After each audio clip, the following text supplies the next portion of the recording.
Terima kasih atas waktu dan kesempatan yang diberikan. Perkenalkan, nama lengkap saya Adelbertus Rinalus Due, jurusan Sosiologi semester 7, kelas A reguler sore. Pada kesempatan ini saya akan membuat video untuk memenuhi ujian akhir semester program mata kuliah Sosiologi Terapan.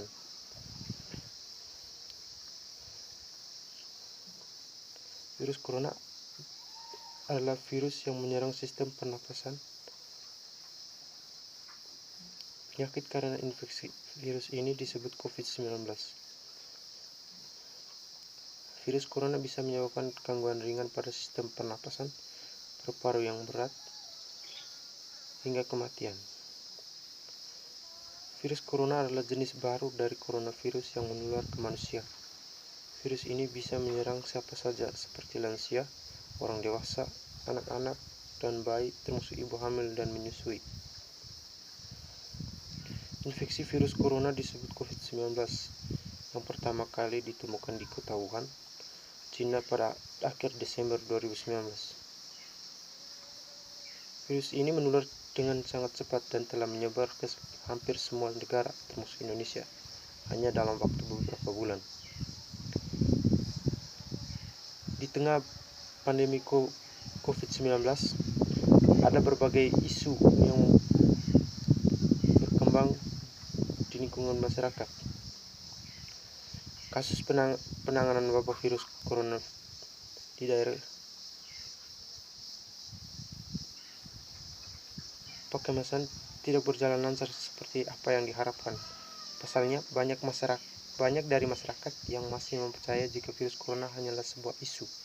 Bahkan, mereka menudingkan jika adanya penyebaran virus corona tersebut merupakan konspirasi yang sengaja dibuat untuk dokter agar memiliki keuntungan yang besar.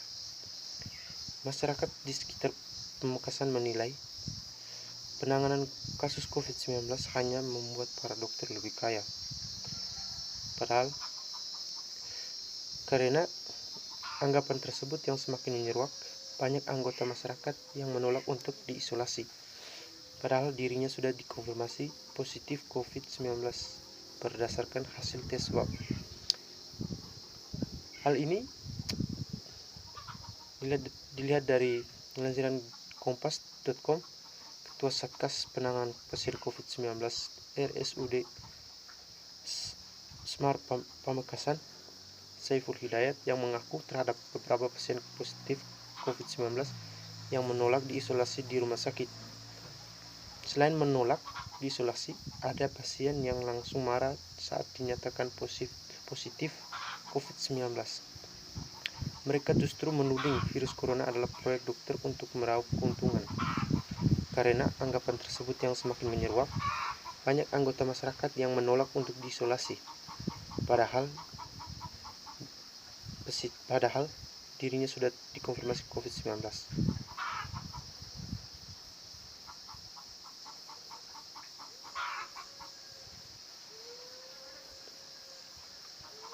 Menanggapi hal tersebut, Ketua Umum Ikatan Dokter Indonesia mengaku sangat menyayangkan pemikiran-pemikiran masyarakat tentang virus corona. Fahik juga merasa kecewa karena banyak masyarakat menolak diisolasi ketika sudah dinyatakan positif tes swab dan tudingan corona adalah proyek dokter. Dan yang mengungkapkan kejadian seperti itu menggambarkan masih banyak masyarakat yang belum terlalu paham akan COVID-19.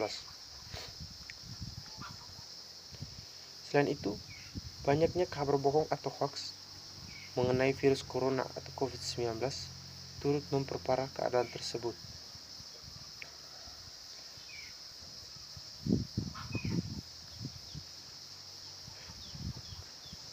Dan mengatakan hal ini menjadi tugas bersama untuk terus mengedukasi masyarakat terkait semua hal soal virus corona ini. Anggapan masyarakat tentang virus corona sebagai produk dokter sangat tak berdasar dan tidak seharusnya dilakukan.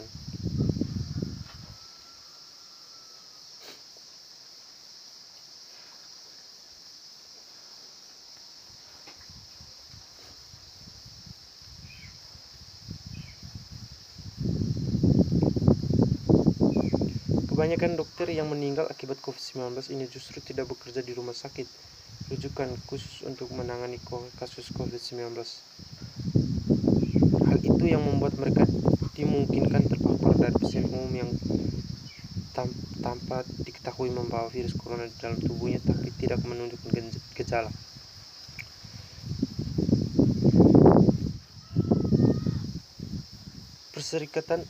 Perhimpunan Rumah Sakit Seluruh Indonesia (PERSI) menanggapi pemberitaan terkait rumah sakit yang dianggap meng-COVID-kan pasien. Dalam arti, oknum rumah sakit melaporkan semua pasien yang meninggal dunia untuk mendapatkan anggaran dari pemerintah. Sehubungan dengan ini, PERSI menyampaikan beberapa hal sebagaimana dikutip dari keterangan pers. Yang pertama, pers berkomitmen dan senantiasa mendukung upaya pemerintah dan pemerintah daerah dalam penanggulangan pandemi COVID-19 dengan memberikan pelayanan kesehatan bagi pasien COVID-19 maupun pasien umum yang membutuhkan. Yang kedua, pers melalui rumah sakit anggotanya secara penuh kesadaran memenuhi tanggung jawabnya untuk melayani kesehatan seluruh masyarakat baik pasien COVID-19 dan non-COVID-19 dengan segala risiko tinggi dan berbagai aspek baik kesehatan maupun non-kesehatan.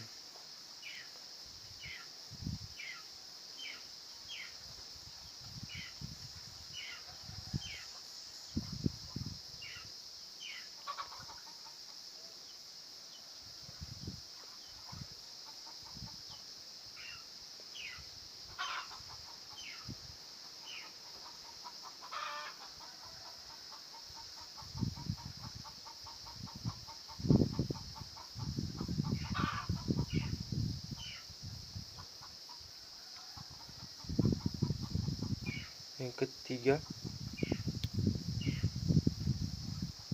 dalam memberikan pelayanan kesehatan bagi pasien COVID-19, rumah sakit memegang teguh dan melaksanakan pelayanan kesehatan berdasarkan ketentuan peraturan perundang-undangan dan protokol kesehatan yang ditetapkan oleh pemerintah dan pemerintah daerah, dalam hal ini Kementerian Kesehatan dan pihak berwenang lainnya.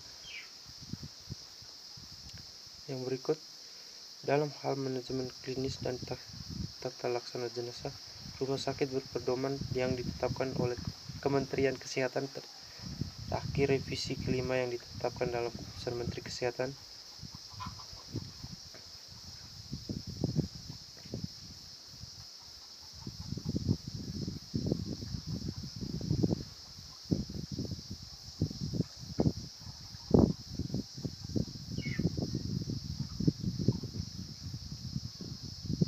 yang berikut.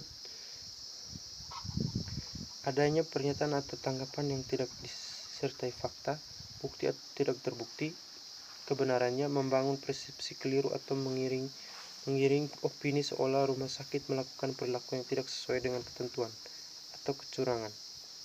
Ketujuh,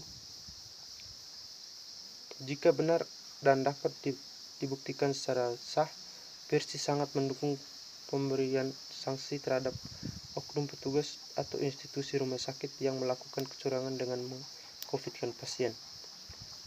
Kedelapan, PERSI mengimbau, mengajak dan senantiasa berkolaborasi kepada para pihak yang berkepentingan memperbaiki pelayanan kesehatan dan dalam penanganan COVID-19.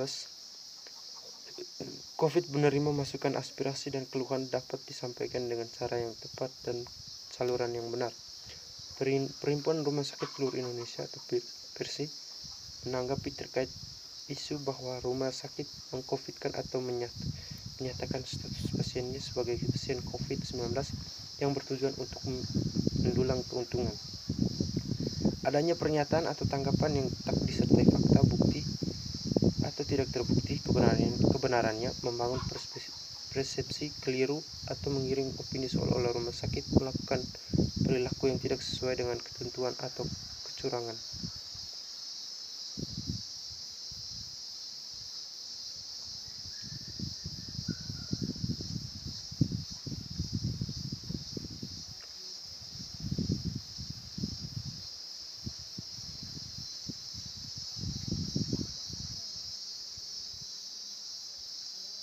Nah, untuk mengantisipasi hal itu, perlu ditegaskan adanya rapat dengan jajaran rumah sakit rujukan COVID-19 Jateng dan pihak terkait. Di rapat itu diputuskan untuk menentukan atau mengekspos data kematian yang benar-benar